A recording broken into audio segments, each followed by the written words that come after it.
আসসালামু আলাইকুম দর্শক, আমি Ishak Hossain back with another video. আশা করি যে যেখানে আছেন অনেক ভালো আছেন এবং সুস্থ আছেন। সো ভিউয়ার্স, ভিডিওর প্রথমে বলছি, কেউ আমার সাথে যোগাযোগ করতে চাইলে আমার যে হোয়াটসঅ্যাপ বা ইমো নাম্বার ভিডিওটা দেখতেই পাবেন এবং ডিসক্রিপশনে দেওয়া থাকে, আপনারা সেখানে মেসেজ করে রাখতে পারেন। সো ভিউয়ার্স, এখন আজকে যে টপিকটা খুবই সিম্পলিফাইড টপিকস, বাট অনেকেই কিছু কিছু ক্ষেত্রে গ্যাপ থাকার জন্য এই সমস্যাটার সম্মুখীন হয়ে থাকে। যে সমস্যাটা হলো যে, আমরা জানি ব্রাইন শ্রিম্প বা এই টার্মটা তো আমরা শুনেছি। তো লাইভ ফুড আসলে অনেক ধরনের হয়ে থাকে। অনেক ক্ষেত্রে দেখা যাচ্ছে যে ড্যাফনি একটা লাইভ ফুড, টিউফেক্স একটা live food, microworm live food means মাছের জীবন্ত খাবার যেটাতে প্রোটিন পার্সেন্টেজের পরিমাণটা তুলনামূলক হাই থাকে। এবং এটা খাওয়ানোর কারণটা কি? মাছকে ব্রিডিংয়ের জন্য এবং মাছের যে পোনা বা বাচ্চাকে দ্রুত বড় করার জন্য এই লাইভ ফুডটা বেশি কার্যকরী ভূমিকা পালন করে। তো এর মধ্যে ব্রাইন শ্রিম্পটা আপনারা অলরেডি জানেন যে এটা দুই ভাগে বিভক্ত। একটা হলো পাউডার ফর্মে, একটা হলো আপনার ডিম বা ব্রাইন শ্রিম্প এগ বলে। তো আমি পাউডার ফর্মটা তো কোনো জটিলতা নাই, এটা ডাইরেক্ট মাছকে খাওয়ানো যায়। আমি আজকে ব্রাইন শ্রিম্প এগ নিয়ে কথা বলবো। এটা আসলে হ্যাচ করার প্রক্রিয়াটা অনেকেই জানেন, অনেকে জানেন না, কিন্তু এটার মানে এই ব্রাইন শ্রিম্প এগকে পূর্ণভাবে সুষ্ঠুভাবে কীভাবে হ্যাচ করতে হয় এবং কি কি সমস্যার সম্মুখীন হলে এটার কার্যকারিতা এবং এটার যে ফলাফলটা এটা কমে যায়, সেগুলো নিয়েই আসলে আজকে কথাগুলো বলবো।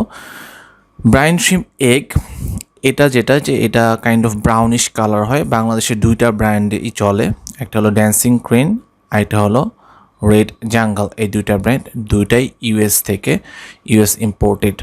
তো যেটা বিষয় যে এই ব্রাইন শ্রিম্প প্রোডাক্টটা খুব এক্সপেন্সিভ, কিন্তু মাছের বাচ্চাকে খাওয়াতেই হয়। জেনারেলি যেসব মাছগুলো ডিম দিয়ে থাকে, ডিম থেকে মাছের পোনা উৎপন্ন হয়, তাদেরকে এইটা বেশি খাওয়ানো হয় বা প্রচলিত।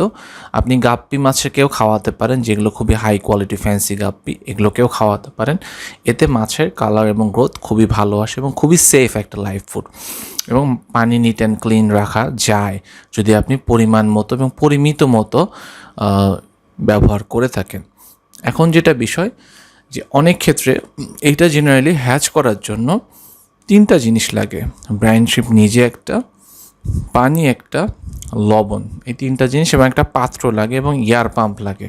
টোটাল 5টা জিনিস, 3টা এবং আরও 2টা এক্সেপশনাল জিনিস লাগে। সেটা হলো এয়ার পাম্প, একটা পাত্র।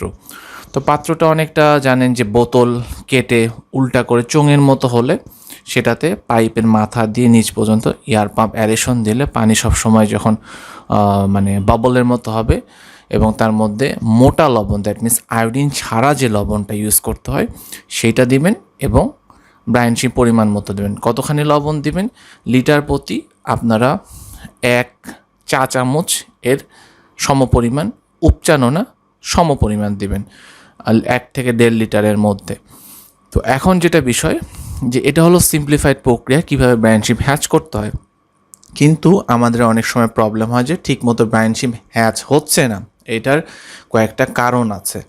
প্রথম কারণ যে আপনি যে জায়গা থেকে ব্রাইন শ্রিম্প সংগ্রহ করেছেন সেখানে একটা প্রবলেম হতে পারে, যে যেখান থেকে নিয়েছেন সেখানে দেখা যাচ্ছে যে ব্রাইন শ্রিম্প ঠিকমতো সংরক্ষণ করা ছিল না, সেই ক্ষেত্রে একটা সমস্যা হতে পারে। 2 নম্বর সমস্যা হতে পারে যে আপনি যে জায়গা থেকে নিয়েছেন সেখানে ওকে, বাট আপনি সেটাকে ঠিকমতো সংরক্ষণ করতে পারেননি। আস্তে আস্তে ওটার যে ধক বা ওটার যে কার্যকারিতা সেটা কমে গেছে। কিভাবে সংরক্ষণ করতে হয় সেটা বলছি।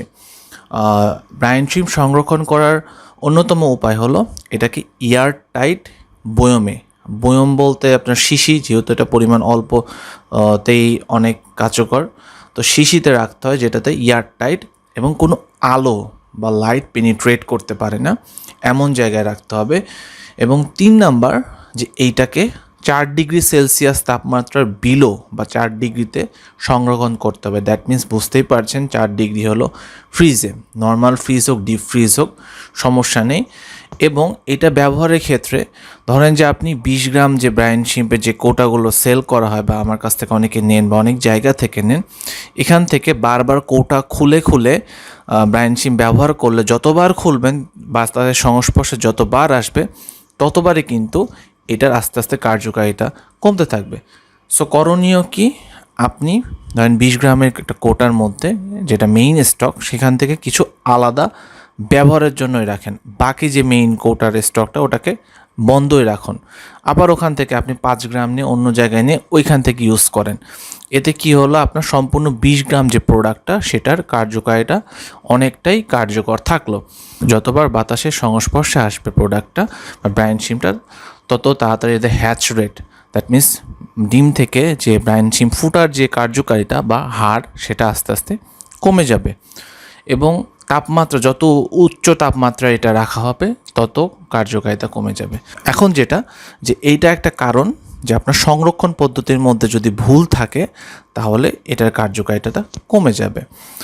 2 নম্বর কারণ, ব্রাইন শিম হ্যাচ করতে দেওয়ার সময় আপনার যদি এয়ার পাম্প ঠিক মতো 24 আওয়ার্স না চলে এবং আপনার দেখা যাচ্ছে যে লবণ ব্যবহার করছেন সেটা যদি মেয়াদ উত্তীর্ণ হয়ে থাকে বা সেটার কার্যকারিতা যদি কম হয়ে থাকে বা সেটা খোলা অবস্থায় অনেক দিন রাখা আছে, সে লবণ দিলে আপনার ব্রাইন শিম্পের যে হ্যাচ রেট সেটা কিন্তু অনেক কমে যাবে। আপনাকে যে লবণ ব্যবহার করবেন সেটা ব্যবহারের পর আবার সেটা বাতাসের সংস্পর্শে যেন না আসে সেই খেয়ালটা রাখতে হবে।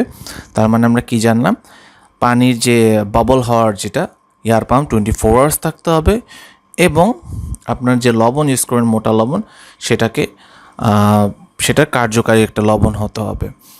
তারপর 3 নাম্বার যে বিষয়টা কাজ করছে, আবহাওয়াটা খুবই গুরুত্বপূর্ণ। দেখবেন যে ব্রাইন শিম হ্যাচ তখন কমই হবে যখন ঠান্ডা বা বৃষ্টির দিনগুলোতে ব্রাইন শিম জেনারেলি হ্যাচ করতে দিবেন না। যদি করতেই দেন, আপনার যদি এমার্জেন্সি দরকার পড়েই মাছের পোনাকে খাওয়ানোর, তাহলে সেক্ষেত্রে হিটার ব্যবহার করে একটা ধরেন কন্টেইনারে বা গামলার মধ্যে পানি দিয়ে হিটার দিয়ে তার মধ্যে বোতল রেখে ব্রাইন শিম হ্যাচ করতে পারেন। তাহলে এটা প্রপার তাপমাত্রা পাবে এবং একটা লাইটিংয়ের ব্যবস্থা করতে পারেন, কারণ যেহেতু বৃষ্টি বা মেঘাচ্ছন্ন দিনে পর্যাপ্ত আলো পাওয়া যায় না, আলোটাও ব্রাইন শিম্পের হ্যাচের ক্ষেত্রে গুরুত্বপূর্ণ। সো আবহাওয়াটার ক্ষেত্রে কি, তাপমাত্রা এবং লাইট ঠিক মতো পেলে ব্রাইন শিম হ্যাচ হয়। এজন্য বৃষ্টির দিনে দেখবেন অনেকের ব্রাইন শিম কম হ্যাচ হচ্ছে, অনেকে এটা ধরতে পারেন না। তো এই 3টা মেজর রিজনস আছে যেটা আসলে ব্রাইন শিম যে হ্যাচ করার হারটা বা যেটা ডিম থেকে ফুটে ব্রাইন শিম বের হওয়ার যে হারটা, সেটা আসলে অনেকের ক্ষেত্রে অনেক সময় কম পেয়ে থাকেন এবং তারা এটা বুঝতে পারেন না। এই জিনিসগুলো ফলো করবেন, তাহলে দেখবেন যে আপনারা প্রপারলি এটার যে কার্যকারিতা সেটা খুবই ইজিলি পাবেন। সো ভিউয়ার্স, আশা করছি যে এই বিষয়টা আপনারা মেনটেন করবেন। এবং ব্রাইন শিম খাওয়ানোর ক্ষেত্রে একটু বলি যে যেহেতু ব্রাইন শিম এটা হলো লবণ পানিতে হ্যাচ হয়, সো এটা লবণাক্ত পানিতে থেকে অভ্যস্ত। আপনি বেশিক্ষণ যে মাছের ট্যাঙ্কে তো লবণাক্ত হয় না, লবণ দেওয়া থাকলে ওই রকম লবণাক্ত না। তো মিঠা পানিতে যখন এদেরকে দিবেন খুব বেশি 1 থেকে 1.5 ঘন্টা বা 2 ঘন্টা বেঁচে থাকবে, তারপরে এরা মারা যাবে। এবং এরা মারা গেলে, পচে গেলে তখন পানি কিন্তু দূষিত হবে এবং সমস্যা হবে। সেজন্য পরিমিত খাওয়াবেন, যতখানি আপনার মাছের পোনা খেতে সক্ষমতা রাখে বা খেতে পারে ততটুকুই এটা ট্যাঙ্কে দিবেন। সো ভিউয়ার্স, এটাই খেয়াল রাখবেন, অল্প দিবেন মাছের বাচ্চাকে খাবার, বাট ঘন ঘন দিবেন। আজকের ভিডিওটা এ পর্যন্তই। যদি আমার ভিডিওটি ভালো লেগে থাকে চ্যানেলটি সাবস্ক্রাইব করতে ভুলবেন না, নোটিফিকেশন বেল করে আমার সাথেই থাকবেন, লাইক দিবেন, শেয়ার করবেন। ভালো থাকবেন, আল্লাহ হাফেজ।